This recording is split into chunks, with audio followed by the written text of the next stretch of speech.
Welcome back, ladies and gentlemen. The Comic Bookies podcast is back for episode 121. Thank you so much for joining us live on YouTube and Twitch. Let's get this thing started. In sports this week, we check in with the MLB post All-Star break. NASCAR's on a huge break, but we still have a couple road courses coming up, and the Olympics is the talk of the town right now. So we get into it, what we've really enjoyed and what we don't really enjoy right now. Over on the comic book side, plenty of books to get into. We've had huge stacks over the last 2 weeks, so plenty to talk about that.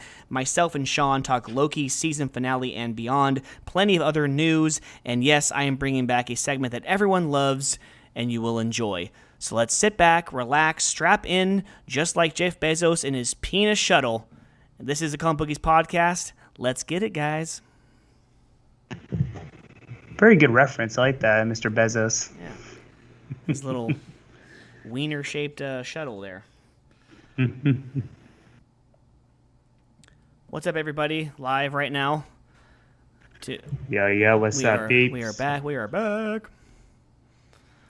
What's up, guys? Okay.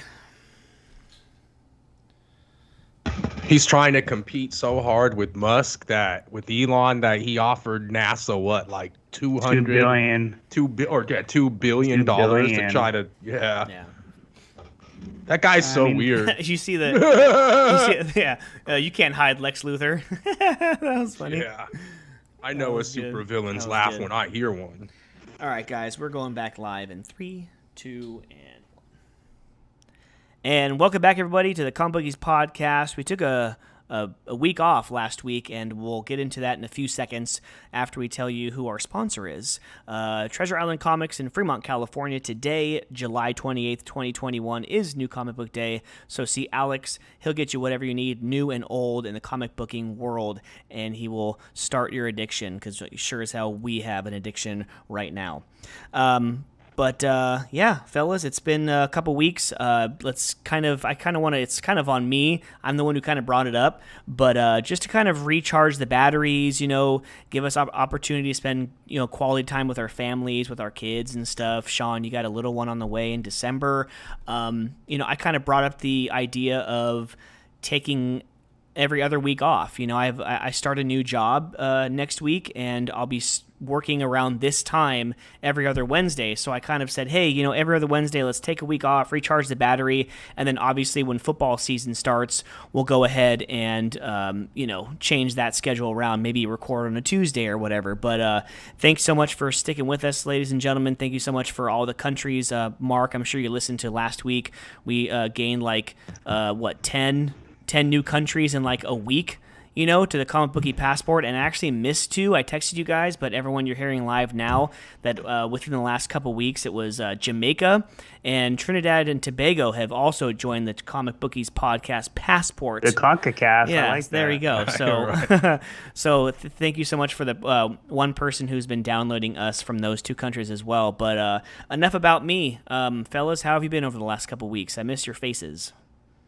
Man, it's crazy. It's so long for 1 week, but then again, it's good to be back. Episode 121. We have Mark back as well. So, man, I'm just happy to see you guys, bro. I mean, honestly, I don't know if I want to do a full episode other than us just bullshit. Get our drinks and just talk and have fun today, man. Like you said, bro, a lot of life stuff happening with us having kids. And, I mean, first and foremost, congratulate to you as well, bro. New job. I personally could not be any more happier for someone who deserves it as much as you. And, yeah, bro, it's definitely a life-changing opportunity and a lot of good things to be happy about. And to the fans, what Mike said, obviously us doing every other week for the time being, it's just for the immediate future, but you're still going to get some great quality between the posts on social media, the YouTube information, and just the comic bookies being the comic bookies. So I definitely look forward to it, man.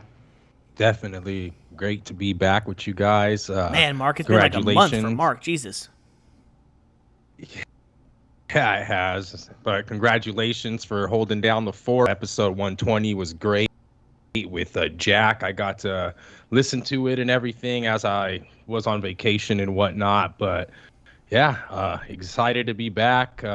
Congratulations. So it's been a long time coming for that, Mike. And there's a lot of jobs to be had out there right now in the country. A lot of people ain't trying to work, but this just ain't no regular job that you landed. We know you've been wanting this. Cheers to that, Brasi, and yeah, congratulations on your new gig, Thank man. you. Let's. Other than that, let's. Olympics, everything's been great. Books been catching up, man. 11 today for my stack. Yeah, let's announce to everyone, Sean, you have a little bit of red wine. I'm gonna guess that's either like a $2 Chuck or maybe like a Malbec from Kirkland.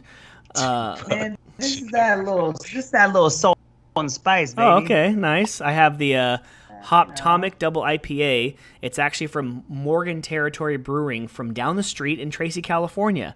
I was texting you guys about that. I'm like, I think I'm gonna have to go over there and visit the brewery and see if they have like a tap house or whatever, and see if I can get some of that. Mark, what are you drinking, man? Looks delicious. Oh man, I'm just I stayed away from the alcohol today. I just went with a little seltzer water. If you guys can see that on live, I like it. Okay. A little bit. It's infused, but let's just say it's not infused with alcohol. If you guys know what I mean out there. So the sprinter from Team USA would again be suspended from the Olympics if she drank some of that. Pabst Blue Ribbon, though. Who would have known? PBR, but I think they just they buy out the company. They just put their name on it because they got the money. Because I see here it's and this is a California product. I don't know if you can get this in every state or country there, TCB fans around the globe. But yeah, it's I think it's made by someone else. They just put their name on it. Can't see it right now, but delicious, like you said. All I think about when I think of PBR is Tres Oh my Gringos God, for the what Sharks a game, whole- man. Dude. $10, all the beer we can drink. Dude, that was God. a shit night, bro. Okay, Mark, let me tell you. We went First tell the fans what Tres Gringos is. Tres Gringos is a knows. bar / they turn into like kind of like a nightclubby thingy in downtown San Jose. So we went there years ago when the Sharks were, on their consistent run through the playoffs. And was this a playoff game or no? Yeah, so it was a playoff game, and they had a deal to where they had some, pretty looking girl up in like some lifeguard tower. She had a bunch of kegs of PBR beer, and you paid like $10 or $15 and got a wristband. And from puck drop to all the way to final horn of the game, unlimited PBR beer. So we must have had about 12 to 15 cups of PBR, and I swear to God, that was one of the worst headaches I had the next day. Yeah. And like not even like I guess I was nauseous. I'm not even sure if I threw up, but like that headache after that was unbearable. That's the only memory I have of PBR beer. I swear to God. Headache beer. It was so bad. Usually the headaches come from like wine, Definitely first and last memory. PBR, to tell you the truth, the actual beer. Not that I can remember. So much. Yeah, don't go to Tres Gringos if they're serving it there for a lot. So. But yeah, just one more thing. I got my kitchen done, bro. Oh, I can't wait. This is finally have all. It's been like very impressed. Yeah, it was like they quoted like 2 weeks, but it was like 3.5 weeks of cooking off of a camper stove, sitting on top of 2 of my comic book boxes. Like it was not fun. And then my garage is in shambles with all the appliances and stuff. So it's definitely this weekend's definitely like a get everything back to normal and stuff and start to eat dinner at the kitchen table again and not at my daughter's Peppa Pig table. Wise man once told me, when you got a house, you ain't never done, brother. Every weekend. Dude, like me and used to work with him. Yeah. I was younger, in my 20s, used to like every weekend, Friday would come around, we're about to get off Friday afternoon.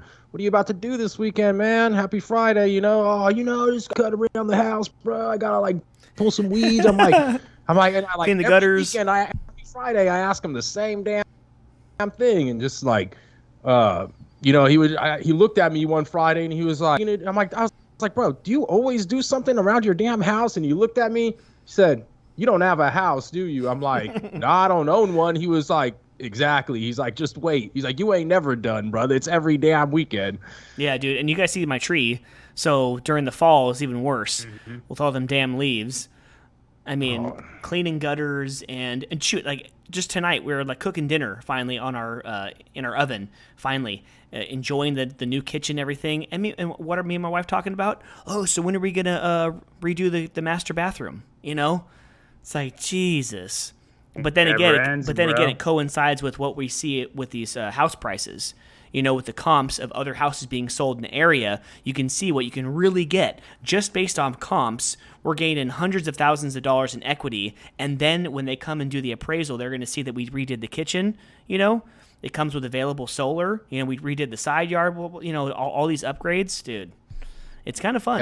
And I think the used house market is going by quick too, because I think manufacturers like KB Homes and Lennar and all these other companies that are producing these new houses, they're seeing how expensive it is to supply all the stuff that they need. The wood, lumber's been going up, although it has came down, but all of the commodities that they need, inflation's killing it. And then I think there's going to be bid wars for used houses on the markets, because they're going to probably just still be a little bit cheaper than these new ones. Everything's just so damn expensive right now. It's crazy. I don't see houses stopping for a while, but man, it's just California. We know how bad it is over here.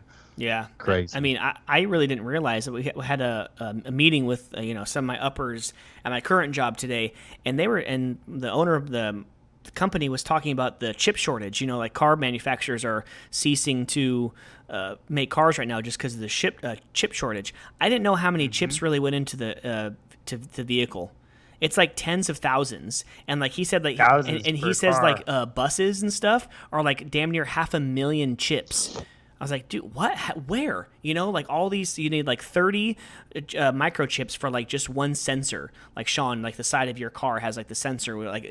Just that one needs X amount of chips. Then the engine's got thousands and thousands of. It's it's crazy. Yeah. He goes, it's usually when you have a problem with your car, it's usually something with those. It's usually not something with the actual running of your vehicle. It's usually okay. It's usually something in the chip. So it's pretty crazy. That's why cars are so expensive these days, because of the technology. Oh my god, dude! My wife was planning a trip to Colorado to visit her cousin. She just had a baby, and the flight was pretty cheap. Expedia or something had a flight from San Jose to Denver, and it was $260, $275 round trip. And then we come to the grand total, and it's almost $900 because just to rent the car was $750. What? For the cheapest one too. The cheapest one, it was a damn Fiesta or a Leaf or one of those death traps. It was crazy. And a year ago, you couldn't even. I mean, they were all parked in parking lots. No one could use them. Yeah, that's insane. But yeah, hope everyone's been doing well. We've all been doing well. It seems like we're on the mend and starting new jobs, just new journeys in life, and it's things are looking up. So check us out every other week until the football season starts. I'm gonna assume right around the end of August, early September, when college starts. We'll get back to it. Every other week you'll see us on either Tuesdays or Wednesdays. That's probably the rough estimate on what our schedule is going to look like. So speaking of sports, let's get into it, fellas. Let's get into a little bit of Major League Baseball. We got a few sports to hit. The All-Star game was pretty fun, actually. I actually enjoyed the Home Run Derby, especially my hometown A's. Matt Olson was eliminated in the first round. I love seeing that. Don't ruin your swing. Just get out of there. It was a good matchup. Joe, what's up, Comic Bookies? What's up, Joe? Nice to see you in the chat. Nice to see you. Thank you so much for joining us. So Major League Baseball. So we have the Giants, I believe, still have the best record in the league. They're holding tight to a 3-game lead over the Los Angeles Dodgers. They're currently losing 8-0, so that's likely to go down to 2 games. The A's won against the Padres today. I think coming into today they were back down 6 games. They've had a rough month. Mm-hmm. Let's just say July's been rough to them. They had a rough stretch against Texas teams and Houston and Texas Rangers, and then I think they got swept in Seattle or they lost 2 out of 3 or 3 out of 4 or so. Seattle's only 2 games behind them also. That's what I'm saying. Which is crazy. Exactly. So yeah, the Giants looking they have a .630 winning percentage. That's tops in the league, right above the Houston Astros and the Boston Red Sox, actually. 23 games over 500. The Mets have a 4-game lead in the East. The Brewers 7-game lead over the Reds. Nice. Cincinnati. It's good to see those teams up there. And the Giants and Dodgers and Padres all within 6 games of each other. And so what do you guys think about the season going forward? I'm sure, Mark, you have pulled up some futures. Yeah, I got some futures. I got the Giants. I heard today that they've been underdogs to the Dodgers. Crazy because they've had the better record. They've been record-wise, they've been the better team, but just people just aren't holding up off the Dodgers really here as a 2-1 favorite to win the NL and pretty much a 4.5, 5 to win the World Series. Jeez. So that Dodger money, that LA money, about 3 hours away on vehicle from LA to Vegas. That money comes trickling into LA teams. It's usually an LA town around there until they keep getting their sports teams up, But yeah, Houston Astros also, they're, like you said, up 6 games. There's been trades made, if you guys have paid attention. That's right. Joey Gallo today going to New York. That hasn't moved their odds. I still think they were, 25 to 1, but I saw lower than that. These are some off-site odds that I'm getting right here. I think in Vegas it's a little bit different, obviously on the East Coast. What did Starling Marte get for the A's? Did he move our ticker? I wouldn't say no. Probably. A's are 20 to 1 now. What were they earlier? I believe. Were they like around? Yeah, they're in the teens. 14. Yep. Yeah. They're unfortunately ticking so where up are the a Giants? little bit. Because the I mean, Giants were like 20 still. They were. So now where are they at? Single digits, 9 to 1. Oh, dude! So like last month when we did that, hopefully somebody and got I'm that sure number. Sean can talk about who they want to pick up, right? Go ahead, Sean. Yeah, I think we're obviously playing good baseball collectively. I mean, 63 wins, but I mean, to what Mark said, there's a reason why the Dodgers are still favorite every game. Like, it's hard to believe the Giants have the best record. This goes to the beginning of the season. We thought they'd maybe come in last place. They might be 500 by the time the season ends. But with as good as they're doing, you see where they need help. They need starting pitching. You kind of just need that one more bat. So, we're hearing the rumors of Scherzer. I mean, I would take that guy in a heartbeat. And Chris Bryant, the cut half out. So they're probably going to start cleaning house. I mean, we were even in on taste. So, I mean, that would have been a good pickup. At this point, we just got to solidify, get that Pat Burrell that we had. I'm hearing Trevor Story as well. Who would you want, Chris Bryant or Trevor Story? Because actually, from the numbers, Story's not having that good of an offensive year, and he's missing throws. I hear from the broadcast booth or whatever they're talking about. He's actually missing a lot of throws from shortstop this year. Well, they're already saying that they want to move him to center field if he gets traded to like the Yankees or some type of team. So I think they're already trying to transition him out of shortstop. I mean, I would probably go Chris Bryant because he's a little bit younger. And I mean, he's obviously, but with those guys too, I actually know what the draft capital is, what we're going to have to give up, farm system we got to give up.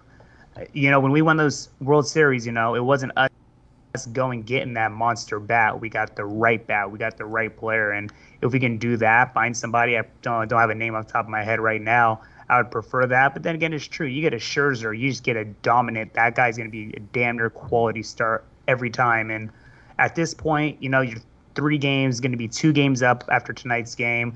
And you get the Padres, bro. Like, they're right around the corner. Like, they're not too far behind us, too. It's probably the best division in baseball right now. So, it's pretty crazy how well the Giants are doing right now. They look like the same formula as 10, 12, and 14.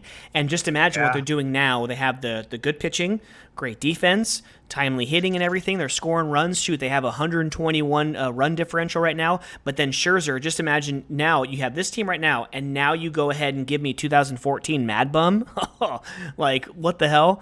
That's... And I think adding to what you just said, too, I mean, I think, accusations to what we would get is Crawford. He's been hurt when he comes back. Longoria, he's been hurt for over a month and a half. When he comes back, it's almost a transaction in itself getting these bats back. Brandon Belt, he's another player who's been out. Like, these are all starters who they're a key part into being why we are how we are. So, I mean, I think getting those players back might be able to kind of like, okay, who do we really need? But it's a tough time right now. It's kind of at that point where it's like you got to make a move, and we'll see, bro. We'll see. Mark, I got a question for you. They're 1 game over 500. They're 8.5 out of the Central. Where are my Cleveland Generals at, odds-wise? I want to put in a nice little bet on that. My Cleveland Generals. Yeah, La Russa's got the White Sox playing pretty good over there, man. They are hitting the piss out of the ball, dude. And every other team in that division is a negative on the run differential, dude. And they're plus 115. Yeah. Nice. So, like, they got Lance Land, best ERA in baseball. Yeah. Jesus, I mean, sub 2. I was kind of surprised that the A's got past them in the wild card round last year. So this year with division winners, they're going to get a series at home now, or Yeah, it's looking like they're going to get a series at home. They're 588. They're third best in the AL. So yeah, it's looking really good for the White Sox. Astros and Red Sox. Interesting to see how the Rays are going to pan out. I mean, right now, I think if the season ended right now, I think the A's would be playing the Rays in the wild card game. Last I seen, the A's were like a half or a game up in the wild card, right? Yeah, they have a 553 winning percentage, and 588 is the Rays. So the Rays would get home field advantage in a wild card 3-game series. If the season ended today, your big money spender New York Yankees would be out of the playoffs. Yeah, well, 6 games over 500, but. And you think about it, the Guardians being a team that pretty much played so in the stupid. they played in the couple of years ago, did they not? They That's did. when they The lost to Cubs. the Cubs, I believe, right? Game 7, yeah. To the Cubs. So I mean, they're sitting here at about like 60-1 odds, which is far fetched. But I mean, you go Broke. exactly. But another team that I want to talk about real quick is who would have thought? I mean, 10 and a half games behind in the East in the AL.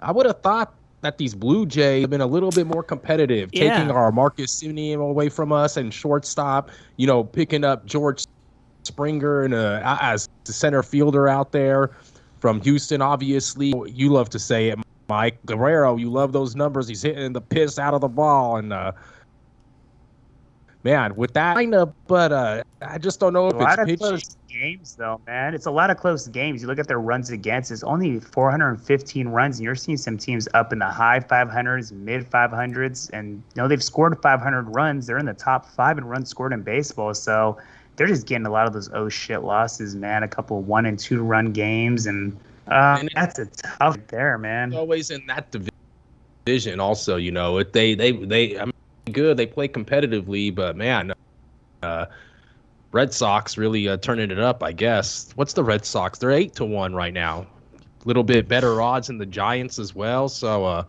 yeah, we'll see in the East. Just kind of disappointed with the Blue Jays. Yeah, it's true because it's not like their team ERA is 12th best in the league, so it's not like they're not pitching.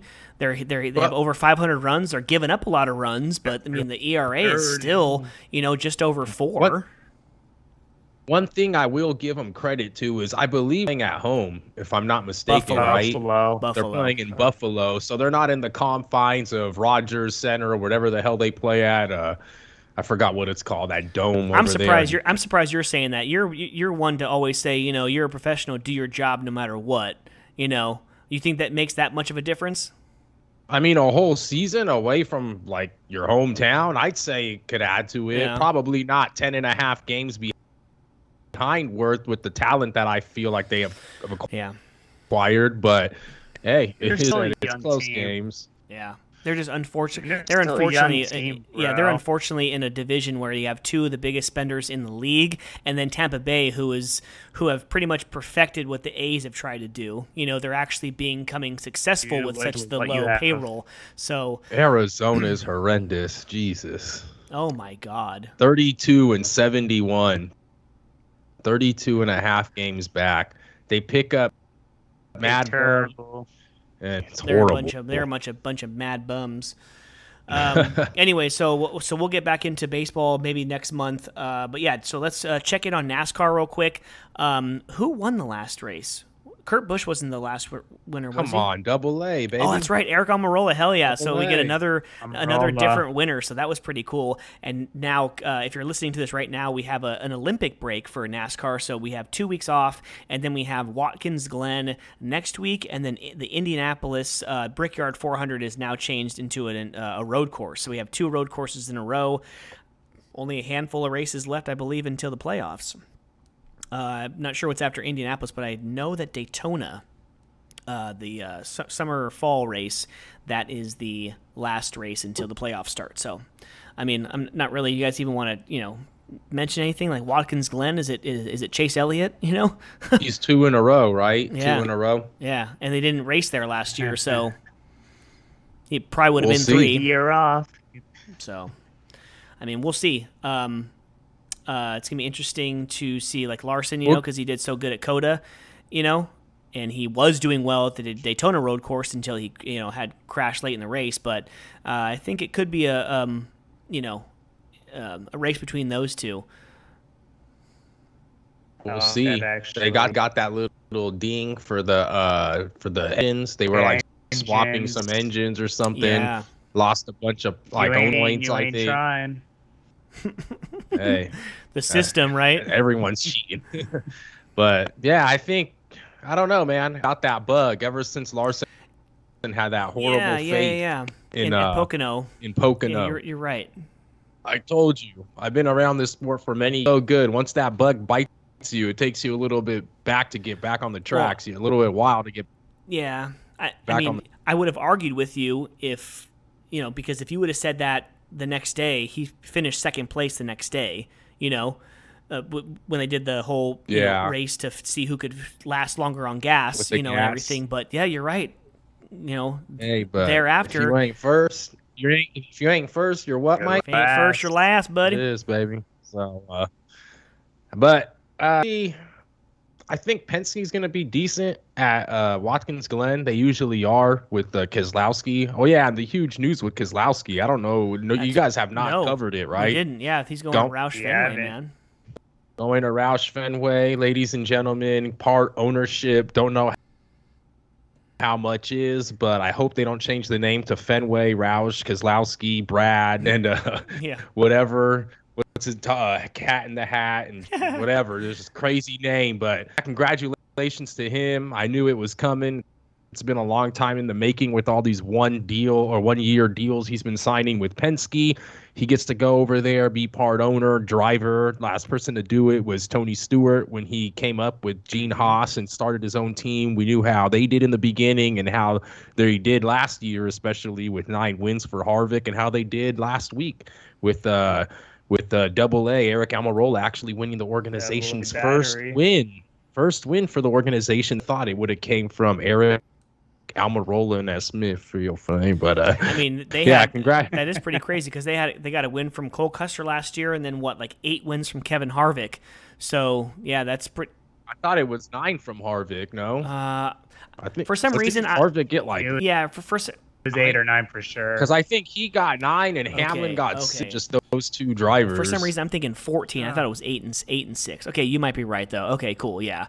So the last couple weeks, you had Chase Elliott winning at Road America, Kurt Busch getting in at Atlanta. So the last 2 races, you have first-time winners of the season. So you have 2. I think we're up to what? 3 spots 12, left? 13. Yeah, we have a handful. I think we have 3 spots left. I think it would have to be pretty much all of the remaining races. I think there's 4 Harvick, Hamlin, and maybe I don't know. Yeah. I don't know. Chastain, maybe even just Watermelon Chucker. Yeah, he's been pretty competitive in a couple of. Come on, Dale. In a couple of races. Come on, Dale. You got to get there. So. Different people. Yeah, do it. I know, right? Do it for Mexico, by the way. Under 23s advancing in the world in the They're Olympic. Good. I got a couple guys at work who are paying attention and telling me about the team. They're good. And they're in the semis for the Copa Yeah, Oro. that's right. They're in, so both advancing in their respective tournament now. Yeah. So before we hit the Olympics, yes, correct. So we have Watkins Glen, Indianapolis Road Course, and then Michigan, and to round out the month of August, Daytona. So we have 4 more races until the playoffs start. So 3 out of the next 4 races need to be, or actually, if you want to have that situation where we talked about it, if there's 13 different winners and we want 17, we have to have 4 different winners that haven't won yet in these next 4 races to have a Michael McDowell or a Christopher Bell or someone who's got lower on the points but have won a race not make the playoffs. So to get that situation, that scenario, we have to get Watkins Glen, Indianapolis Road Course, Michigan, and Daytona have to be 4 different winners who have not even won yet this season. So don't think that's going to happen. Daytona's the oval, right? They're not doing the Daytona's the Roval again. Daytona's the oval. Yes. Fine. Yes. I'm ready for a super speedway race. It feels like it's been I too was just long. gonna say that I love super speedways, man. All gas, no brakes, Hell yeah, baby. dude. Yeah, babe. Hell yeah, baby. So let's get into it, man. Let's get into some Olympics. So it's like once every 4 years we get to talk about this. We can't pass this up. Tokyo. There's been a lot of, headlines, good, negative, kind of eye-opening. Unfortunately, like right before the games started, they announced that no fans were then going to be allowed in the stadium. So it kind of sucks that no family or friends of these athletes. Those huge skate parks that look like they're probably just built for that event. All those seats, the volleyball arena. You have and all. tons of polls and tons of news stories coming out of Japan's media that the people of Japan, people of Tokyo specifically, are pissed off as hell that this is costing them billions and billions of dollars. Now, I'm guessing every time that they have an Olympics, it costs them a lot of money and infrastructure and, just housing and everything, But now not being able to charge people for travel and for hotel and for tickets to these events, they're losing a shit ton of money, guys. But I mean, besides the negative, I like to focus on the positive usually. I'm a Raiders fan. I say usually with a take a grain of salt. But yeah, so what have you guys liked so far? What have you guys disliked so far about the games? I mean, it's been surprisingly good for me because I usually don't care about the Olympics, but man, some of these individual sports are really getting me. I hate that you say that. I hate that you say that. What do you hate? What do you hate more? What do you hate more? event- That I think that 4th of July is an overrated holiday, or that I don't really care about the Olympics? For sure. But then that does also tie in with the Olympics, because going back to the whole patriotic thing, that's the one thing that I do love about the Olympics. Go there for your country. You know what I mean? I think Portugal had like three competitors in the Olympics, and it's just like so cool to just see countries like. Might even be a couple more than that. Yeah, I think for sure. But yeah, there might have. Was it 3? I could have sworn it was 3, but maybe there was like 10 or 11 or something. But honest, every time there's some countries that you, me, and I never, me, you, and Sean never heard of, and it's cool to just see, like, even if it's one competitor, I think it's awesome to just see, like, every 4 years they can all convene in this one area, and we just have pretty much like these sports that we hardly ever get to watch on a daily basis for 2. And I love how the footage, NBC, Tarico, everybody around. I mean, it's hard, with the circumstances that they've been dealt this. Obviously, Mike said every 4 years. It's been 5 dealing with all this, the COVID and variant stuff. But the hardest thing, looking at trying to figure out what's on what channel, what's on TV, and what's on CNBC and USA Network and whatnot. But other than that, bro, it's been a treat, honestly. First of all, Joe, I'm so sorry. I was looking up stats for NASCAR. I didn't catch your comment, but yes, I still think that the A's are still the farm team of the Major League Baseball. As you'll see, you're going to need to find out if Jose Luzardo, who we traded for Starling Marte today, if he's going to be like the next Cy Young Award winner. But yeah. They make moves. They give all these prospects away and that they think that they won't be able to afford in the coming years when they win all these awards and stuff. And they haven't won a World Series since 1989. So I mean, until they prove me wrong, I'm gonna think that. They got a movie made after them though, baby. Yeah. How much money did they make off of that? I don't think any. Right.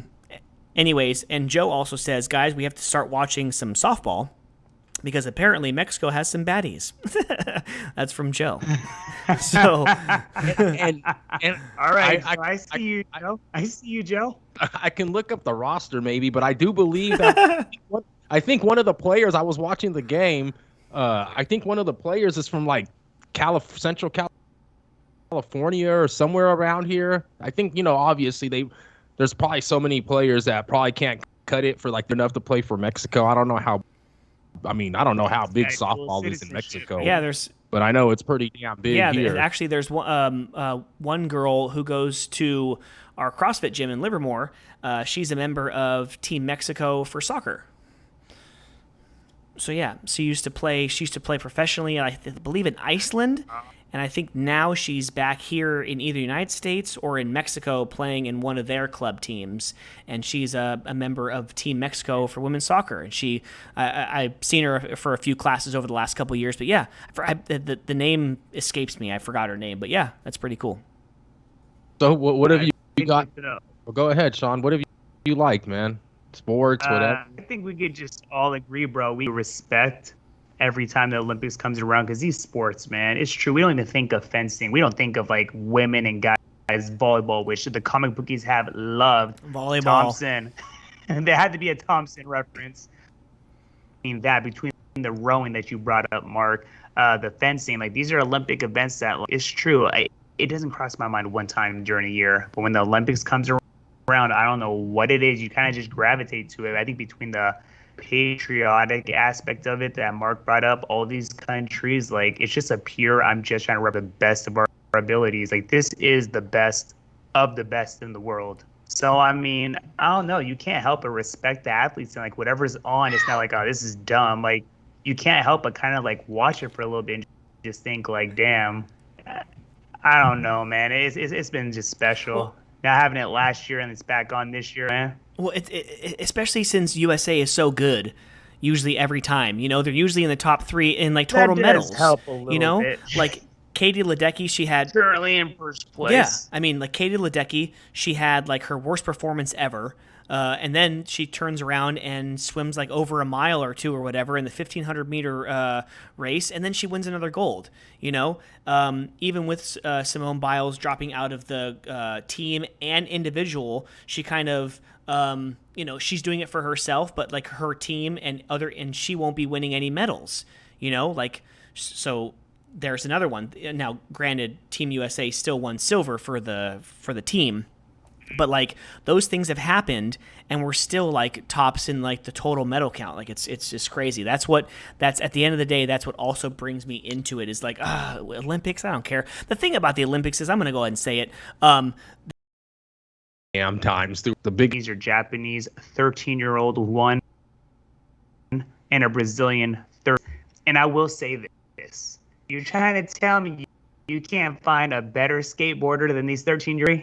I mean. Yeah, I'm not dogging it at all. I mean, hey, I actually respect it. That's awesome. But I guess there's also that, to me, kind of like that, damn, like, are they really that 13 years old? I mean, come on now, man. Really think about that. Yeah. 13. That's like saying, like, it makes you think, like, ain't nothing going to beat me in any sport. Come on now. But then it makes you like, I don't know.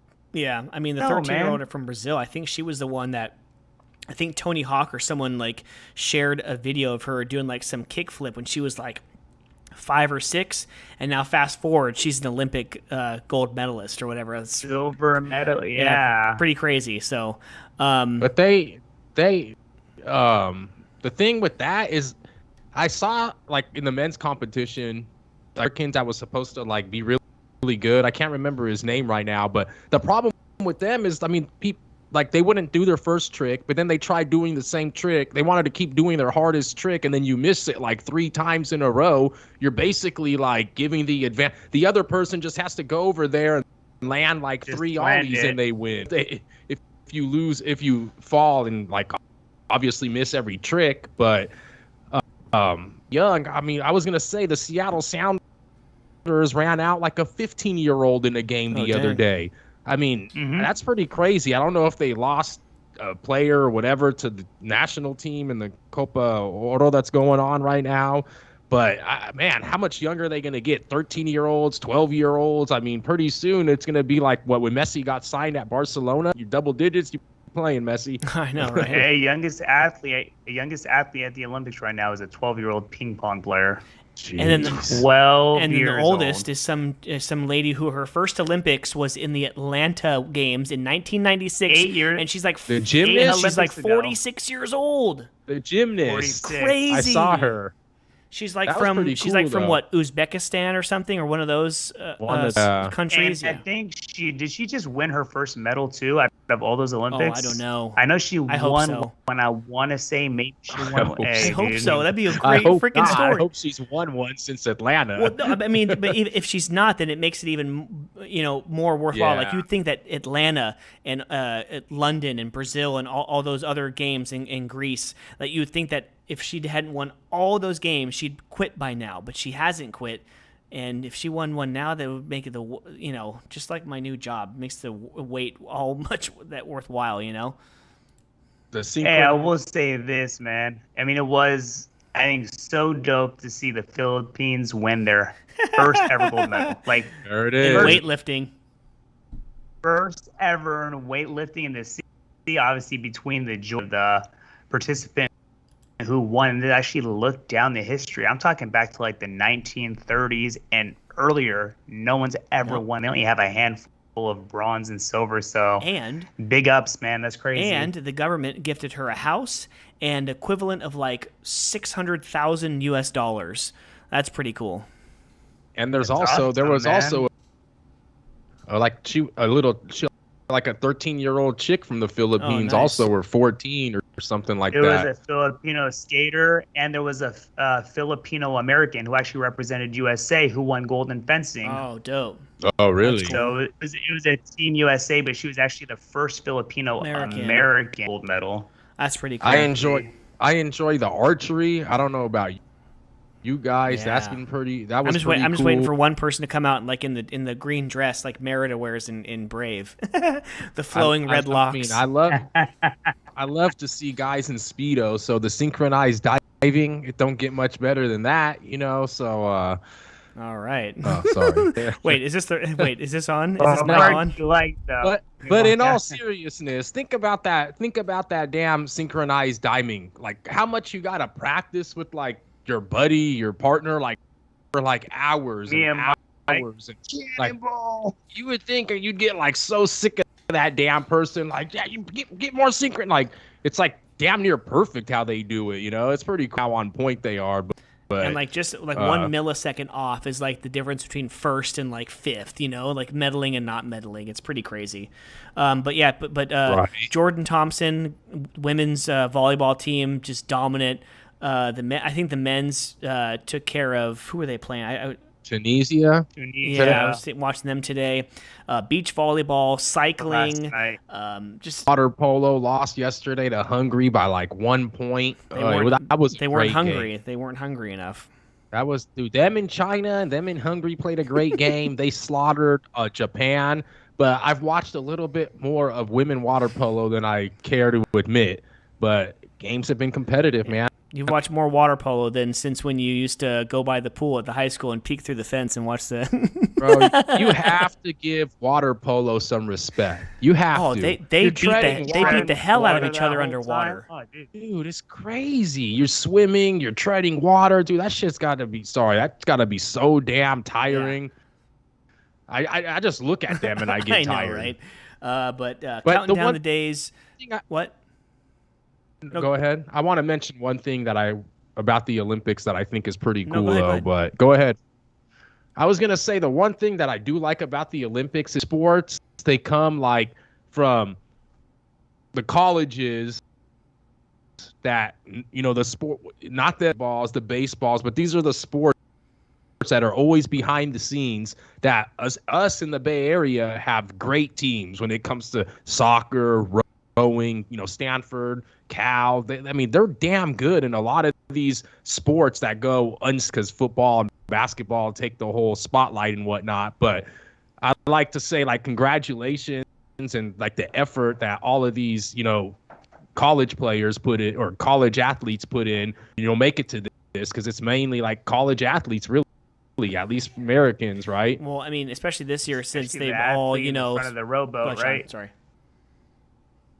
Especially the athlete in the front of the rowboat. Go this way. Go that way. But I mean, especially this year, it's a different year. Even though they're able to perform this year and compete for their country and for these medals and stuff, it's still a different year. They're kind of isolated and by themselves. It's still so for them to, put that aside and perform at that level still, it's amazing. So, quick shout out to a local guy. He's actually from Tennessee, I think him and his wife are. But Wes Kitts on the 3rd, I believe, of August is competing in the weightlifting. His wife, Kendall, goes to our CrossFit gym in Livermore. So shout out to Wes. Do good. Do your country proud. USA, and baby. Speaking of CrossFit, the CrossFit Games start, I believe, tomorrow. So for all of you CrossFitters out there, enjoy those games. There's a bunch of different channels. I think it's on YouTube tomorrow. Over the weekend, it's on like CBS or CBS Sports. So yeah, you can definitely catch them this year. It's not one of those things where you have to wait until the replay is on. So yeah. Anything else from the Olympics, fellas? Hey, Yes. just can't wait to these next couple of events, man. I can't wait to the weightlifting that you mentioned, and of course all the track events. Yeah, man, definitely got a lot of stuff that hasn't even started yet. So we have a lot to still talk about. I'm sure in a couple of weeks, once the Olympics are over, we'll be able to hopefully keep this lead and win this lead in the medal count and get some I was more just going to golds, say man. that. Let's give some medal counts out because we know that The medal counts. we're Well, I do got worldwide them right here, in front of baby. me. That's right. So there's countries that USA got medals that listen to us, and there's gold countries that USA listen to is TCB.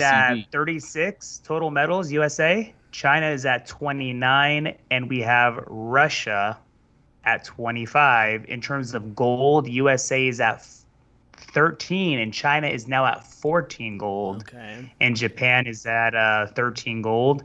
And a little something that caught my eye was the Aussies. Australia has 10 bronze medals, and Italy has 7 silver medals. So a couple of those countries that, Italy's not- doing good. Australia, yeah, I mean, not just the main yeah. Aussies. Yeah, they're gonna get a bunch of those swimming medals because Titmus, she's the one who like beat Ledecky. Like she's dominating in swimming right now. She's really, really good. They have that coach who's like going freaking crazy every time they win. Joe just asked, didn't Jamaica just break a record in track today? I have no idea. No, there hasn't been track yet. Yeah, there hasn't been any track events yet. I don't know. Joe, you're too fast for us on the track. He's thinking of Usain Bolt. He's thinking Bolt came back in the Mr. Flash, the fastest man alive. Runs. Oh man. Nah, but there has don't been no have track any yet, yet, Joe. Yeah. What was yes, funny yes. is that when they were announcing that's how I kind of stayed entertained during them announcing all those countries. They're like, oh yeah, Hungary, and I was like, oh, TCB passport, and now the country of Morocco, yeah, TCB passport, baby. Like all the countries that I knew that downloaded us, I was like, yeah, there you go. So it was pretty cool. I would think Spain would have a little bit more, but You'd be surprised, bro. Like it's actually there's a good number of countries in like the teens and obviously the small 20s, but right now the top of the food chain is still leading. I mean, women's basketball is going to probably get us another gold. They haven't lost like 50 something straight games. Not too sure about the men, the way they're playing. And then you have does it seem like it's US China usually in the medal count? and Russia. And Russia, always. Jeez, that's pretty. Stories gets you far, Russia. Like I said, I don't understand how. I mean, I don't know. Like I said, China won in weightlifting gold. Yeah, bro. Chinese? Some of their gentlemen they're strong, bro. Horsepower. Yeah. And then I was like, America's gonna win, and dang, or actually, what are those countries that always win? Like Polish, Hungarians, those world's strongest men. Yeah. Like I wouldn't Croatia. I wouldn't have thought it would have came out of China. Yeah, but then you have those countries like Iceland, Norway that only have like 30-something athletes in summer, but then come the wintertime, it's like 200-300 athletes. So damn cold. Yeah. That's their specialty. Skiing and stuff. But that's it for the Olympics. That's it for the sports side. We're going to take a quick break, go to the baño and grab another drink. But this has been the Comic Bookies podcast. Stay tuned for the second half of the podcast, comics and entertainment. So we'll see you in a GIF.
And welcome back, ladies and gentlemen, to the Comic Bookies podcast. We are brought to you by Treasure Island Comics in Fremont, California, like we are every single week.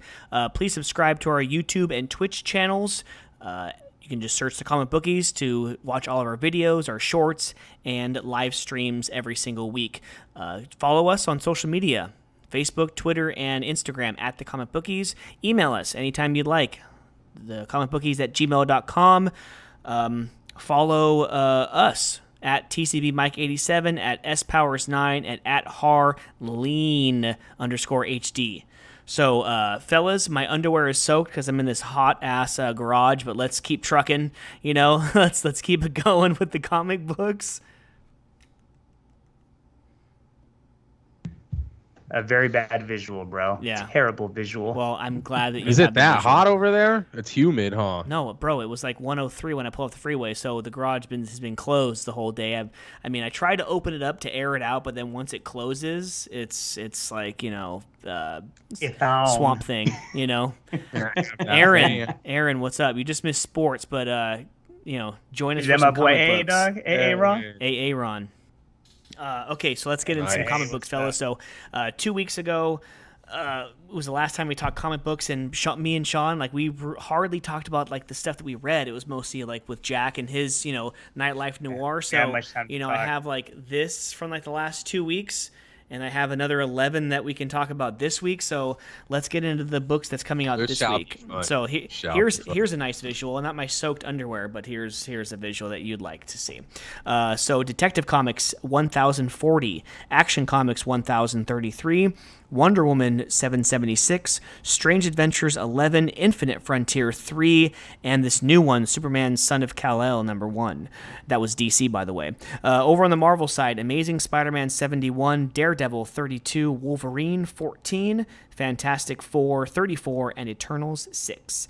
Image gives us Department of Truth 11, Spawn 320, The Scumbag is back for issue 9, Vinyl 2, and That Texas Blood 8. Boom Studios, Berserker #4, Something is Killing the Children 18. I don't know if that's the last ever issue. Could be wrong. Somewhere around there. Firefly 31. And AWA gives us 2 this week. Resistance Uprising 4. And I believe the final issue of Chariot #5.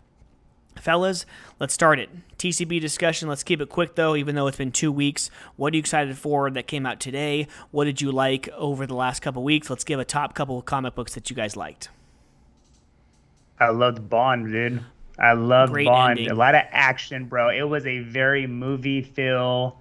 This Dynamite. guy's dead. Blowfield is dead, and no, sure enough, he's not, bro. It's like, dude, you almost can't end it. You got to keep it going. So it was awesome, Nice. bro. I loved it. All the action, like I said, man, it was very movie-like. So very good, man. It was good, dude. I know we had some questions on how good it was gonna be, but for a short series, mini-series, I liked it a lot. And then it's cool, too, to see at the very end that said, coming back in October. So you know that, you know, in a few short months that we're going to have another series.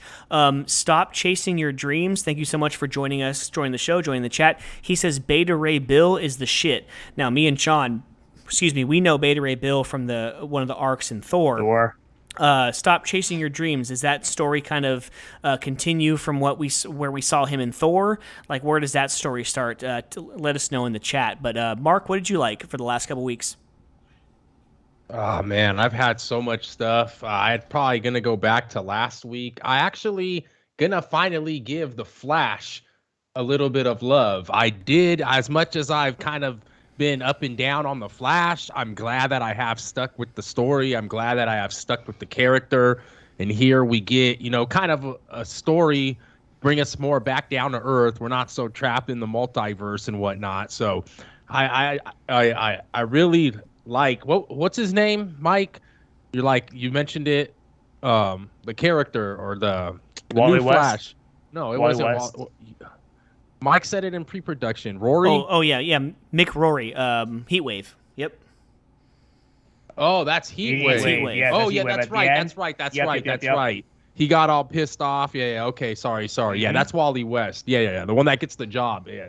But the story, dude, I really, really like the way it kind of transitioned back to like kind of more a real life, you know, vision or whatever the hell. But I'm excited for what comes next with Heat Wave. I think there was a little bit of Heat Wave when we first started this podcast. I believe that character was like in Williamson's Flash. Yeah, he probably Joshua was. He probably was Williamson with one of the arcs with the Yeah, rogues, appearance. like Captain Cold and Mirror Master and Golden Glider. Yeah, and one of those. yeah. Yeah. So that's cool that he's coming back. I enjoyed that Burrell. book. Undiscovered Country was all right. I mean, you guys really liked it. I really liked it compared to the last couple issues. Yes.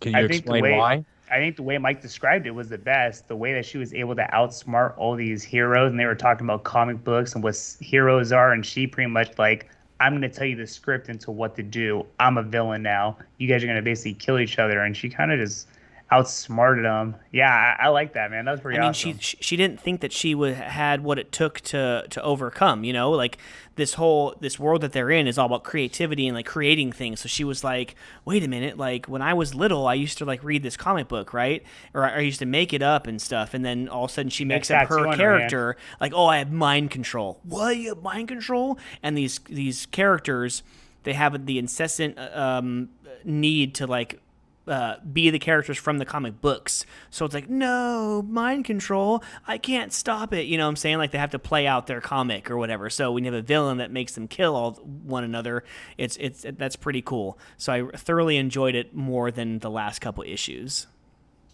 Mm-hmm. Well, the whole arc when they go, from place to place and land to land or whatnot. But I think that the land that they're in right now with them trying to get, they have to pass by doing like something creative, and they're all mixed up. He doesn't know what to do. What's his name? There's so many people in this damn book. The guy that freaking Sam keeps freaking asking him about whatever. But what's his name? Ace? Do you know, Mike? No, he starts off in the beginning. The one that knows like all the history about America. Yeah, isn't that Ace? Oh yeah, Ace. Yeah, Ketanyama, right? Yeah. Him. So I like how he's all confused, and I think it's like this arc.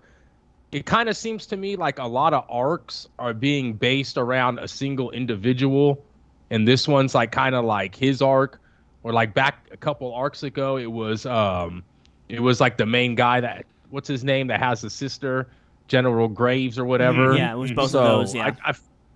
I feel like every arc they're kind of just adding in a new character type, but it was all right. It's a lot to take in. I think that I'm still trying to come back from the long hiatus that they had and everything, but it was all right. Dark Blood was. Go ahead. But you're right because the last arc was Chang and how he got his powers to like unleash those things out of his limbs. So I mean you're definitely right about that. Go ahead, continue. Sorry. Dark Blood. I know you said it took 4.5 minutes for you to read it. The story. I mean, if it wasn't a short miniseries, I probably wouldn't have pulled it, but to get 4 or 5 more of them, I think it's kind of cool. They kind of drew you in. Some potential in there. Yeah, I mean, not horrible. But that one was all right by Latoya Morgan and Walt Barna out of Boom Studios. If you guys didn't get it. There was even an N-bomb in there. I was like, oh. Yeah. Okay. Okay, for today's world. Okay, Boom. Yay. 2021. What do you guys think about Infinite Frontier, Mark? I know this is a lot to take in.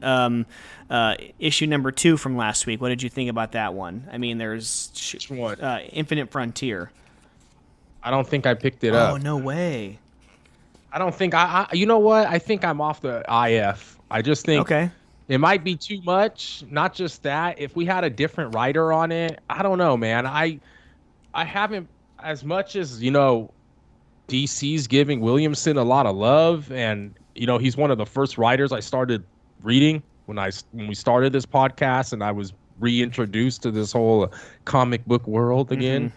But nonetheless, I don't know. I'm just not too big on Williamson's writing. Obviously, his Flash at the beginning was good, kind of transitioned into not as good. And then Batman, Superman, I was pulling that for 12, 13, 14 issues. I had to drop that. I read that whole Infinite Frontier, the 80-page giant that just came out. And he's like a co-writer, main writer on all the stories. And I mean, I don't know. It's just not trying to throw any shade, but it's like everyone has their own style, right? I just think that he's not really my style at this moment, but he can progress. He's not bad. It's actually it's a lot to take in, but a lot of stuff's happening in the Infinite Frontier. Like It's 3 came out today. Yeah, 3 I think it's an every other week story. So number 2 was pretty good. I can't do Williamson every other week. They're back to you used to. They're in back Flash. I used to, but You they're back to Flash? bi-weekly. Nah, they're back. That's why I said I can't do it again. Yeah, so Rory, Black Lantern as such. So he's trying to see his daughter from Darkseid. He's kind of, you have Thomas Wayne Batman appearances. You have Captain Atom probably going to blow up the DEO. He's self-destructing, and the last thing he says is Darkseid is. So Darkseid definitely has a hand in all of this, and just from the secret files too, you can see what Director Bones is up to and trying to figure out with all these. It's just all these different questions, and I just it's one of those things where I always say to myself, I'm not going to get all these tie-ins and stuff, which I've been a good boy. I haven't been, but it's going to be interesting to see what they do. Sean, Aliens is good. If you agree with me from last week, I think Aliens was good, but I think if we're going to go back to last week, I almost feel we have to talk about the new character Moon Knight. Yes, that's right. I really, really liked it, to be honest. And No, don't say really, really. You're giving. I did like it from the standpoint Sean did. of it's a new character. I definitely liked, I guess, kind of the interaction. Hold on. It could have been anything. I think it was more so. I liked the interaction between Mr. Mark Spector and I guess his friend, psychiatrist. I forgot what her name was, but it was just like. He's pretty much kind of just explaining how he is, why he is the way he is to a degree. And I seen how Mark was mentioning all these damn monsters. I think Mike may have said that, all the different monsters he's fighting. And he even alluded to one of the monsters being one of Spider-Man's foes. So, he has a couple little vermin or whatever it was, yeah. Yeah, so I think it's more just like there's a little potential there. So it's definitely worth getting. I mean, he's like a little... Welcome to the Midnight Mansion. My name is Mr. Knight. How can I help you? Yeah, that's right. So it's like his. He goes off. It's like his mission. Yeah. It's more like a religion thing, It's like It's all religion. It kind of feels like an Assassin's Creed, to where it's like it's a creed. He does this by the book and everything. And then when he involves the church, I get a little Daredevil feeling to it. Like Daredevil's always going. I'm trying to like. I think I want to get deeper into the aspect of how he's died twice. I mean, you've seen the picture of how he dies. I kind of want them to, I guess, open that up a little bit more and say, okay, he died. Like, how did he? I guess I want to see the image of how he kind of just turned into what he's turned into, came back to life, however that went about and stuff. So I think they could open that up a little bit. But it's cool. I like it. Boom Studios has given us some good books. 2 weeks ago, 7 Secrets is a good book. We're going to be closing out an arc pretty soon, and there's going to be a mole or a rat within their ranks. That's going to be interesting to see who that is. It's a 5. What's that? I was going to say, before we move on, shame on Marvel for giving me a bad Moon Knight. Oh. This has never happened to me. The middle just No way. came apart as I was reading it and I just flipped the page and it just so much for a 9.0. Damn. Yeah. Damn. So much for the first printing, 9.0, right? But I always think right there, that could be that 1 in 20 years, that Moon Knight #1 could be Jed McKay, it sets something off. Yeah, I know, the Kenoshi star, whatever they call them. You know what's funny, bro? And I am not just saying it now. When I did flip the page on one of my middle pages, it felt hella different. I mean, it didn't come apart, but it felt hella different. So that's hella funny. Not funny, but that's crazy that yours kind of came out like that. Yeah. Yours was just one more horsepower away. Eve is good, even though it's a 5-issue miniseries. I like that. Apparently, according to Alex, it's going to be a show as well. Moths is pretty good. The 2 AWA ones that I'm reading right now, Moths is good. It's a good side story. She kind of she kind of figures out like a mystery. She gets into the feelings of one of these guys and kind of unveils that she's the one who killed another girl's brother. It was kind of like a mystery, kind of like an episode of Law and Order. But Garth Ennis on this Marjorie Finnegan temporal criminal, man, this guy, you guys missed this one. This one's a really good story so far. It's like Punisher Max, like language and violence and stuff, but meets like just a different story. Really, really good. I can't really pinpoint what was my favorite. I mean, I don't know. The Supergirl, Woman of Tomorrow, it's definitely different, but I dig it. Definitely dig Tom King, man. This is definitely not a Batman run. This is taking me longer than like any other book that I'm reading right now to read, so it's definitely a different pace for him. So, but yeah, and as far as what I'm excited for this week, obviously Strange Adventures. It's been a while. The last issue, if I can remember, it was pretty much everything was unveiled. Everything was unveiled to his wife. That he pretty much set everything up, that he's like the bad guy in this story, it seems like. So he's got some explaining to do. So Black Label. Yeah, so I'm interested in that. Of course, Department of Truth is always good. Scumbag, I'm sure Mark agrees, better come with some fire this week. Yes. Yeah, definitely excited for what's to come this week. Scumbag right here definitely needs to bring it. Been a little bit slow. Berserker, I think I like it a little bit more than you, Mike. How about that Made in Korea, though? I was just going to say how I was saving that, Sean. This is Berserker by Keanu Reeves, actually, for everybody out there. If you guys don't know, Keanu Reeves does try to get into the comic book business, comic book world, along with Matt Kent, writer your case. Yeah, watch this one. Good. Watch this issue is going to be fire. Watch, it's going to be one of those ones where it's like I'm going to drop it, and then this one's going to be absolute fire. Watch, that's going to keep me engaged. Did it's going to be like hell. No, I didn't drop it. I told you that I give it like the first arc of like maybe 6 issues, but watch, this one's going to like suck me right back in. Watch. I'm glad Chariot is ending. AWA, not Brian Edward Hill. God bless you, but not my favorite, but also not the worst that I've read. I'm not gonna lie. We got to be a little bit more critical on the Comic Bookie podcast sometimes. I feel like, because we give love, but we also gotta, give our honest opinion. Captain America, the United States of it, I pulled it. Kind of enjoyed the first one. It's like a 4-issue series, so I said. Whatever, Sean, if you want to give your opinion real quick on Sinister War, I think you liked it more than I did. Are you going to pull it? I'm not.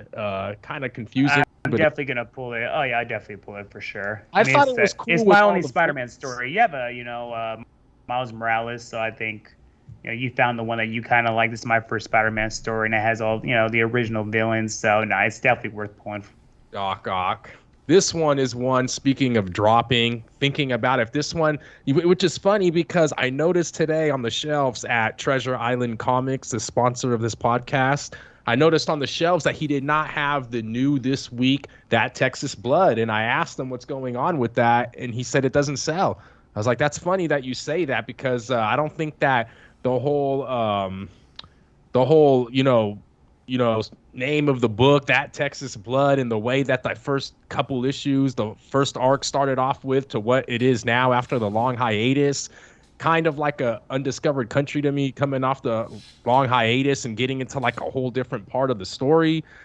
But this isn't Snyder, and I think that I can't give this one as much leadway. So if this one isn't that good this week, I got let you guys know on episode 122 in 2 weeks if I dropped it or not. But yeah, Mike. Yeah. So two more things before we move on to the news. This is, if you haven't seen our shorts and our YouTube videos, this is the hand painted, one-of-a-kind variant copy of Parallel that we won on Instagram from Jason Douglas.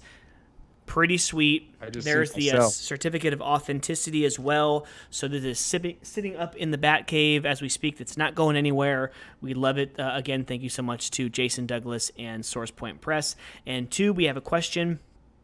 Joe, he's a comic book newbie, but I've been watching the DC Universe on HBO Max, and I gotta say that John Constantine animation was pretty dope. I have heard about that one. That's like one of like the only rated R animated movies from John Con. It's like a Hellblazer one. How should a noob start digging into his series? I would definitely say I will text you or message you tomorrow, but it's definitely like a Hellblazer. I forgot who the writer was, but definitely you can start somewhere maybe in the 80s or 90s, but I can even email Alex on, what you should write. Read. I got a 3-issue DC Black Label story a couple months ago. It was Hellblazer Rise and Fall. That was pretty good. It was one of like the huge pristine issues, like one of those bigger books. You have to get like a special bag and board. That 3-issue miniseries is pretty good, but I would let you know, Joseph. So let's get into it. Let's do some news. So I have a few quick hitters. I just want... real quick, we didn't even mention how we're looking forward to Detective. This is a pretty Detective. I think Detective and Action Comics they go without saying. You don't have to say, but this is a pretty cool variant that I got. He locks himself up at the end. That's pretty cool. That's dope. I thought it was pretty dope. I don't even know. I was Mora. Or I don't know if that's Mora. Or it's probably not Mora on the cover. I didn't even look into it. I just said, "Damn, that's dope." Liked it way better than the first one. Is it Morey who's on the cover? No, it's not Morey. Not on the cover. On the cover. Let me look it up. Who does the cover art of that one? I'll let you. Okay. know. I'm also looking forward to. I forgot the Tom Taylor is now doing the new Superman story. We no longer have a Superman title. It's Superman, Son of Kal-El. So it's gonna be interesting on how they shift over to Jonathan Kent being Superman. And not, look at that artwork. Look at that suit. Look at that Nightfall suit. Oh my God, so sexy. That's what I also forgot to mention. Joker, the artwork in the Joker number 5 was absolutely amazing. I felt like I was reading like the Long Halloween or Nightfall, something from the 80s or 90s. That Joker was awesome. Beautiful. It's definitely been one of my really favorites good. For sure. And Mark's right too. It's a Gordon story without telling us it's a Gordon story. It's completely about Jim Gordon, but if they call it the Joker. So I think that's how they're going to prolong this series, is that Joker's going to be in the background or whatever. They're going to call it the Joker, but they're going to make it maybe about other people. So so let's do it. It's great right now, actually. So let's get some entertainment news. I don't know if you guys saw, but Ant-Man and the Wasp Quantumania starts filming. They released that picture, that ugly-ass little bunny rabbit, which is pretty funny, to kick off the filming. Pokemon, a live-action series, is in development at Netflix.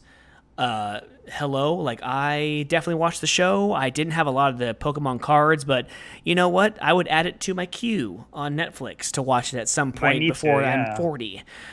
Dexter New Blood has a first trailer, and it starts on Showtime on November 7th. It has a release date, so hopefully YouTube TV has a free preview of that once Dexter comes out. Or Sean, me and you are going to be spending a little bit extra to watch the new Dexter series.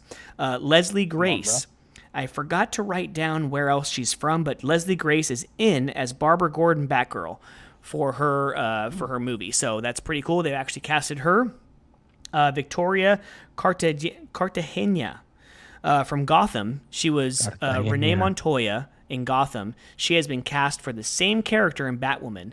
They're not gonna reference Gotham at all, but the same gal who played Renee Montoya in Gotham is now playing her in Batwoman. I'm currently in May as far as all my shows are concerned, so I'm catching up week by week. I'm starting to catch up, and it's breaking news as of yesterday and then developing as of today.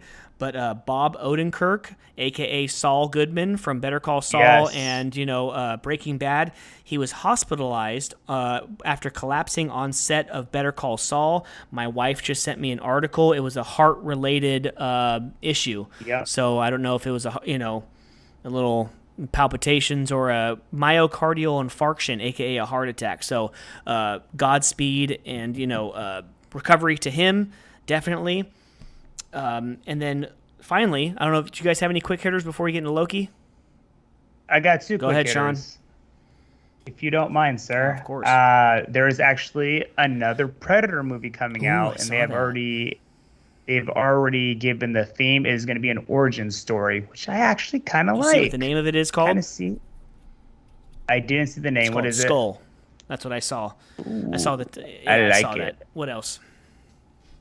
And the second one that I see, I have it right here, is Michael B. Jordan is working on a Black Superman project that will be on HBO I Max. saw that. That's pretty awesome. It was like one of those things where you see all the Twitter talk about how they casted. Oh, I forgot. It's the two sisters, the ones that Beyonce founded. One of them's going to be Ariel in the live action Little Mermaid, and they're like, "Oh, why did she have to be black?" Blah blah blah. I was like, you do realize that that's like based off of a story that you don't even know that Ariel is white and redheaded.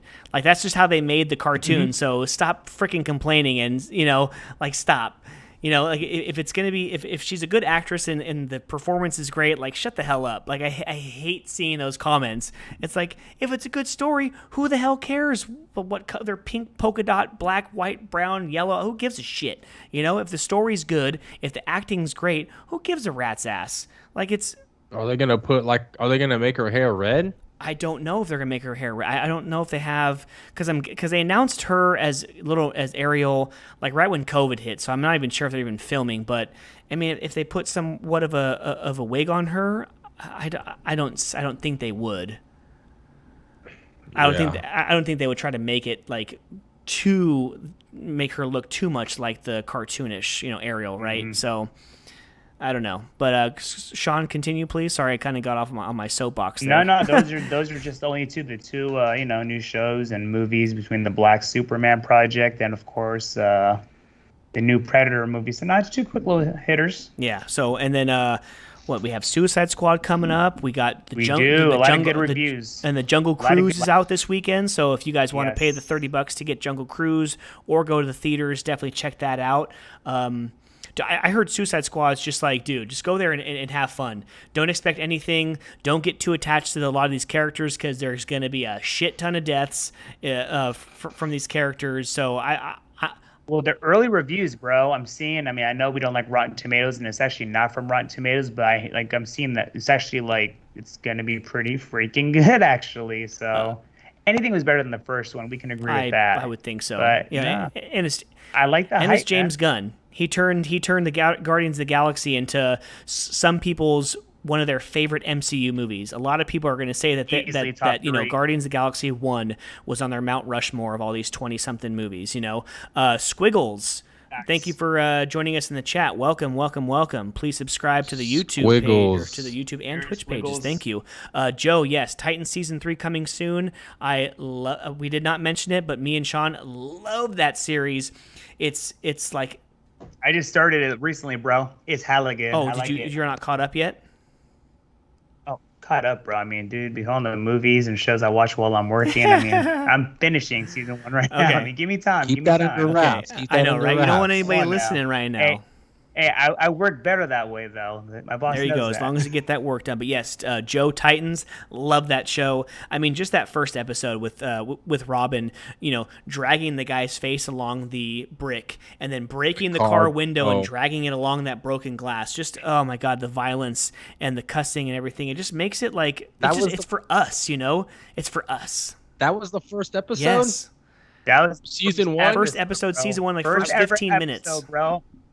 I remember first 15 minutes. I'm like, that. Damn. Okay. And now it's starting season 3. Season 3. And we're gonna get how many episodes per season? And the Joker's 10, in it. Sean? I might have to hop 10? on with Sean. How many episodes? It's like 10 to 12. I think it's like 8 10. or 10. Yeah, it's not. It's like not Mayans. It's like 10. It's like Mayans, like one of those shows. Then, the new season has the Joker. Yeah, well, it has to have the Joker, yes, because Jason Todd is going from being Robin to Red Hood. So within the first couple episodes, I'm guessing he has to go to the carnival, get killed, and then somehow become Not Red Jordan Hood. Thompson either. Sean Barbara Gordon's in it also, but she's in the wheelchair already. So this is post Killing Joke when Barbara gets shot and paralyzed. She's already in the wheelchair. So who knows if she becomes Oracle at that point. So it's going to be really interesting to see that dynamic and where they go with it. So finally, here we go, Sean. Loki. Let's do it. Loki season finale. That's last 2 episodes when they're in like the void and everything. Those last 2 episodes made that show, as far as the first 3 is concerned, it made it jump Falcon Winter Soldier, and it was right under WandaVision. I would still put WandaVision right above that, but Loki right under. Yeah, that order definitely. I think obviously, Winter Soldier, Falcon. We know that was going to be the whole action. The story what kind of was what it was. WandaVision was super super awesome, but the minute that Loki and we seen King and the Conqueror, it's like okay, this kind of jumped up a little bit. Yeah. So no, Yeah, awesome, I bro, mean, awesome, it's bro, cool. and the doors are and open. it's cool that if you're a novice, you didn't know who that was at first. But then walking through the building, it's all the greens and the purples. I was like, oh, here it is. He's already going to be here. That's him. And then all of a sudden, he's Looking like, like a he goes, pimp, man, with that I've been called cup. many things. I've been called this. I've been called a conqueror. Cheeto Dust Boy. Thank you so much for jumping in the chat with us. He is asking, are you already talk about Moon Knight coming out on Disney Plus? We have not talked about it this week, but yes, we know that Moon Knight is becoming. So that's probably one of the reasons why we should probably keep that series. Mark, you should probably get another copy of Moon Knight #1.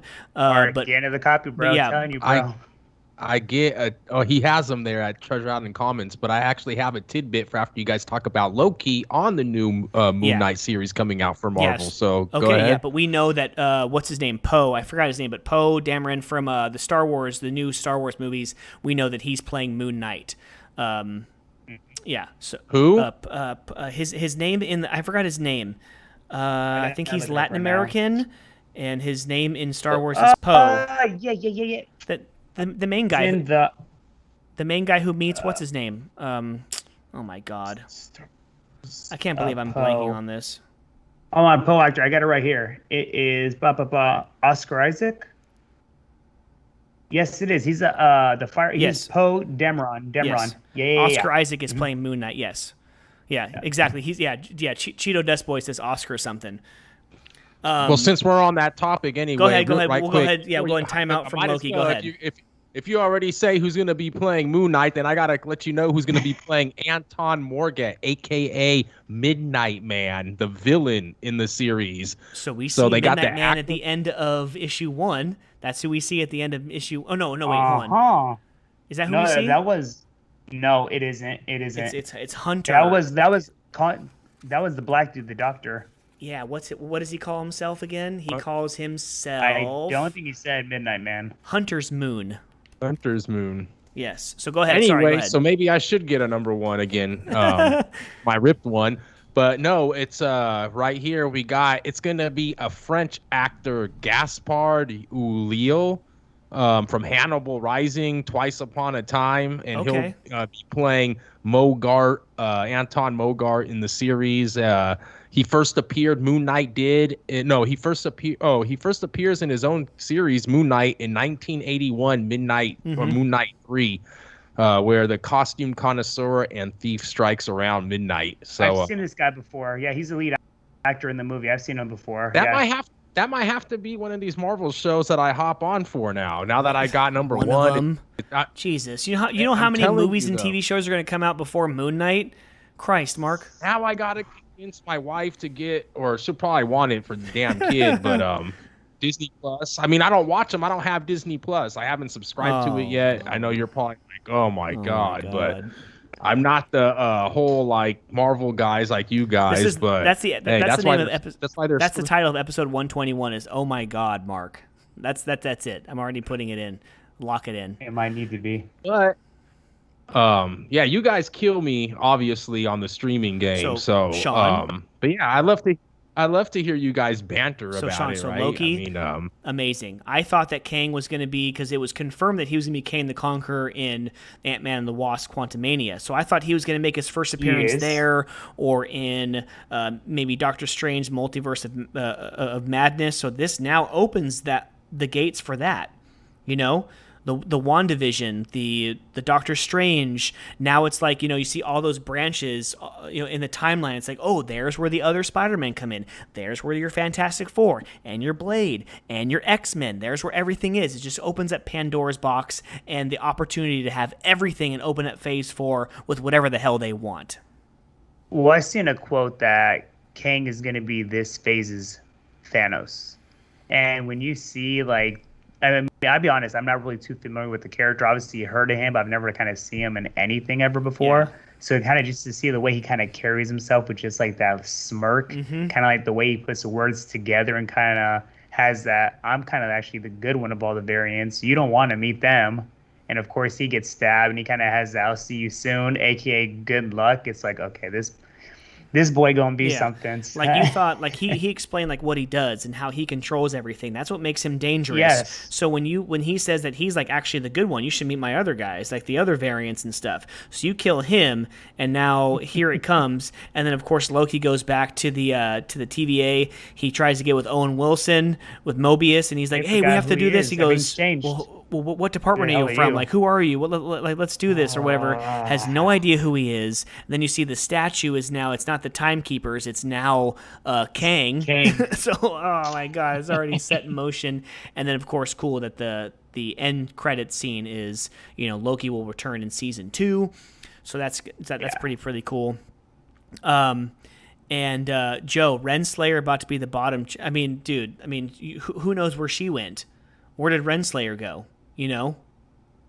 Dude, like Disney Plus is so much worth it. Tell us, Sean. Tell us. Oh, that's the question. Where'd she go? I don't know. Yeah. So Cheeto Dustboy says Disney Plus is kind of worth it, just like based off of the Star Wars stuff, Mandalorian, Clone Wars, Rebels, the new Bad Batch series. Agreed, brother. Like just on that. I'm on Clone Wars right now, like season 3 or 4. Oh, bro, short little 22-minute episodes. Oh, dude. Nice. Facts, nice. So yeah, tons of stuff to open up. I think we get for the rest of this year. What do we get? Shang-Chi and the Legend of the Ten Rings. We get the Eternals. Who knows if that's actually going to be connected to the MCU? Shang-Chi's and I don't think it's gonna be connected to the MCU. I don't know from like what I've kind of seen on that. Now that we have Loki and what happened with Kang, who knows if it is? Now that we've opened up that opportunity to do that, who knows? And then from the Eternals, who is Thanos' parents? Oh God, you're gonna put me on the spot. I don't know. I know I had to, bro. We have people on. I don't know. I'm actually trying to think of who it is because it's so crazy. Every time I think of the Eternals, I think of who is Thanos' parents, and I'm happy we're on live, so I can look right now. And then we have Spider-Man as well, and then do we have a show? Yes, we do. I think we have something else in 2021 rather than. Yeah, Joe says that Clone Wars and the Rebels are better than the movies. I mean, of course they're better than 7, 8, and 9. Well, I'll say this, bro, and it's true. My sister-in-law Laura, she's watched like literally everything. And she describes it best. Clone Wars literally kind of explains everything. Like it actually goes even further back, I think, than the movies to a degree. Clone Wars is really good specifically. Nice. Okay, cool. So that takes care of Loki. And anything else? Mark, you had your Moon Knight stuff. Anything else in the entertainment? We're really excited about all this Disney stuff. I found out the artist's name, Lee Bermejo. I don't know if you've ever heard of him. That did this beautiful variant that I mentioned earlier. He did Batman Damned, with the Batman penis, with the bat penis. He did that artwork for that. I think was that the first ever DC Black Label story was Batman Damned. But Lee Bermejo, I think he's Brazilian. Lee Bermejo, yeah. No, he's not an American comic book writer. Sometimes I forget because there's a lot of people in comics who are from different countries. I love seeing. Yeah, there's a lot of Brazilians. Yeah, for sure. There was one person that we follow from the Comic Bookies IG page, and he went live, and I went to it, and I was like, oh, never mind. He's speaking Brazilian Portuguese. I was like, oh shit. Like, oops. Okay, I'm gonna go ahead and X out of that because I don't understand anything. But gather around the fire, children, because a segment is coming back. It is today. Grandpa Mikey. Come here and sit on there on Grandpa's lap here, and we're gonna have some comic booky history back in my day. I tell you what, buddy. But here we go. July 20. Just do it. Can you do it in the George Bush accent, please? George W. Every Bush. time we do the comic booky history, I forgot about I just forgot to do it, I just can't believe, I forgot to do it. So here we go. Okay, anyways, 1984, today, July 28th, 1984, the Summer Games open up in LA. Huge games there. 1984, the best year, baby. I'm not giving away my age either. Fast forward 9 years, we have Ken Griffey Jr. on this day, becomes the third player in Major League history to hit a home run in 8 straight games. 8 straight games. Crazy. Who's the fourth? Otani? I don't know, probably. And then, of course, in 1994, the very next year to the day, baseball players then decide to go on strike. On August 12th, so a couple weeks later. Going back, now we're in, the entertainment side. 1951, 70 years old today is Walt Disney's Alice in Wonderland. So I'm sure all of us have seen it when we were a little kid, but 70 years old, Miss Alice goes to Wonderland. And in 1940, this has nothing to do with comic books and sports, but in 1943, during, the middle of World War II, President Franklin Delano Roosevelt announces the end of the coffee ration in the United States. So thank you. Thank God, because if there was a coffee ration, in the United States right now, I'd be freaking pissed. And now here's something for the future. On this day in 2061, the 31st predicted perihelion passage of Halley's Comet is supposed to pass on today in 2061. So hopefully the Comic Bookies podcast will be strong 40 years from now, going on year number 42. Now we're going to be like, episode 932. You see what fat out penguin did in DC this week? Mike's dentures about to fall out mid-episode. Yeah, here we're in phase 35 in the MCU, and there's Halley's Comet. Remember in episode 121, we're in episode 4000 now. Oh, man. Okay, and then to continue, thank God we don't have any notable deaths that happened on this day, but birthdays. Hall of Fame basketball player and Senator Bill Bradley turned 78 today. Jim Davis, the creator of your comic book strip in your newspapers, Garfield, loves spaghetti. He turned 76 today. Vida Blue, A's pitcher. Hopefully a Hall of Famer, but World Series champ. I think won the Cy Young and MVP in 1971. He turned 72 today. Manu Ginobili, future Hall of Fame basketball player for the San Antonio Spurs, turns 44 today. And here we go.